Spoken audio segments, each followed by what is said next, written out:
भिवंडी तालुक्यातील पिंपळास गावामध्ये चिनार माता व अग्निमाता यात्रा उत्सव मोठ्या उत्साहामध्ये संपन्न झाली।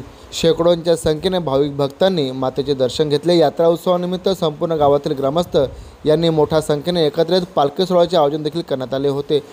भव्य दिव्य असा पालखी सोहळा देखील संपन्न झाला। गावातील ग्रामस्थ पंचक्रोशीतील नागरिक यांनी अग्निमाता व चिनार मातेच्या यात्रा उत्सवानिमित्त मातेचे दर्शन घेत यात्रा उत्सव मोठ्या जल्लोषामध्ये संपन्न केली। या यात्रा उत्सवानिमित्त काहींनी आपले मनोगत व आपले शुभेच्छा देखील व्यक्त केल्या आहेत। ती गावदेवी चिनार माता आणि श्री गिरीमाता यांचा जत्रा उत्सव याही वर्षी 2025 साली मोठ्या उत्साहाने संपन्न होत आहे। चैत्र त्रयोदशी या दिवशी हा यात्रा उत्सव दोन्ही गावांमध्ये मोठ्या उत्साहाने आणि आविष्याने संपन्न होत असतो आणि याही वर्षी आपण बघतच आहोत की फार मोठ्या उत्साहाने हा जत्रा उत्सव आणि पालखी सोहळा इथे संपन्न होत आहे।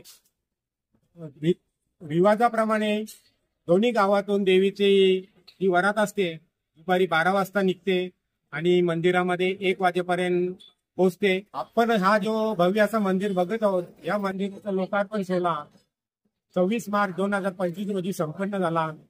कारण आमची जी यात्रा असते ती चैत्र त्रयोदशी या दिवशी असते आणि यावर्षी चैत्र त्रयोदशी आजच्या दिवशी म्हणजे 10 एप्रिल या दिवशी आलेली आहे आणि 24 तास काम करून या मंदिराचं काम लवकरात लवकर पूर्ण करण्याचा प्रयत्न केला आणि दिनांक 26 मार्च 2025 या दिवशी देवीची प्राण प्रतिष्ठा आम्ही या नवीन मंदिरामध्ये केली आणि या मंदिरामध्ये हा पहिलाच जत्रा उत्सव असल्या कारणाने मोठ्या भक्तिभावाने आणि उत्साहाने हा पालखी सोहळा संपन्न झाला। दोन्ही गावांच्या ग्रामस्थांनी मिळून 2 दिवसापूर्वी या मंदिरामध्ये एक मीटिंग घेतली आणि या मीटिंग मध्ये नियमावली ठरवण्यात आली की दोन्ही गावच्या ज्या बँड पार्ट्या येतील ती पिंपळनेरहून येणारी बँड पार्टी असेल तर ती मंदिराच्या मागच्या साईडला थांबेल आणि पिंपळासहून येणारी जी बँड पार्टी असेल ती मंदिराच्या पूर्व साईडला थांबेल आणि दोन्ही जे बँड पार्ट्या थांबतील आणि तिथेच नाचणारी जी मंडळी असेल ती तिथेच नाच करतील। तसेच जे भाविक भक्त असतील ते मंदिराच्या आवारामध्ये प्रवेश करतील आणि येथे देवीचा भंडारा उधळला जाईल। अशा प्रकारे नियमावली ठरवण्यात आली होती आणि दोन्ही गावच्या ग्रामस्थांनी कार्यक्षमपणे त्या नियमावलीचं पालन केलेलं आहे आणि एक आदर्श इथे घालून दिलेला आहे। दोन्ही ग्रामस्थांनी शिस्तीचं आणि नियोजनबद्ध असं हे पालखी सोहळा संपन्न करून एक आदर्श असा घालून दिलेला आहे आणि त्याबद्दल दोन्ही ग्रामस्थांचं श्री गावदेवी सेवा मंडळाच्या वतीने खूप खूप धन्यवाद देतो।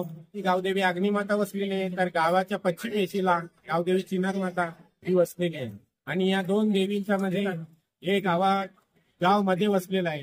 दोन्ही गावांच्या रक्षणकर्ता देवता असल्या कारणाने दोन्ही गावामध्ये त्यांना फार आदराचं असं स्थान आहे आणि आमच्या आराध्य ग्रामदेवता असल्या कारणाने त्यांचा दरवर्षी चैत्र त्रयोदशीला येणारा यात्रा उत्सव दोन्ही गावं मिळून मोठ्या भक्तिभावाने आणि उत्सवाने संपन्न करीत असतात आणि याही वर्षी हा यात्रा उत्सव मोठ्या जोमाने असा संपन्न झालेला आहे आणि या यात्रा उत्सवासाठी दोन्ही ग्रामस्थांनी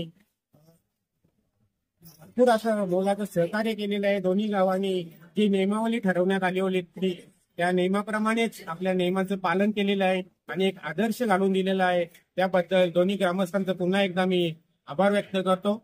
धन्यवाद।